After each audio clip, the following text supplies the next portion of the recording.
Despite their mounting injury list, the Bombers were in high spirits today during their team photo. Tom Bellchambers was one to keep an eye on. He was noticeably limping, of course, after last week's left knee arthroscope.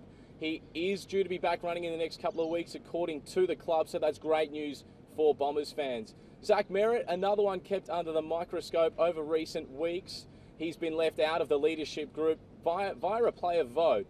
So again, interesting times for the young midfielder. However, according to teammate Andrew McGrath, he does remain unaffected by that, surprisingly, and he's been in really good form across the pre-season. So it's great news for Bomber fans despite their injury crisis. So speaking of responsibility there, Andy, obviously Zach Merrett's come out of the leadership group. Do you have any understanding or even personal thoughts as to why he's not in the leadership group? Not really. Zach's a leader in his own right, regardless of title, and I think he's well and truly aware of that, and he's seen as one of our top leaders at the club, regardless of being in that group or not. We're lucky at this club to have a lot of great leaders, and Zach's going to do that in his own way this year. And for me personally, he's a great leader. He's a young midfielder, someone I look up to all the time, and someone who puts a lot of time into me. So I don't think his role around the club will change whatsoever. Sure. I mean, obviously, it would be disappointing for him having been in that position prior. Has his demeanour changed at all? Not one bit. Not one bit.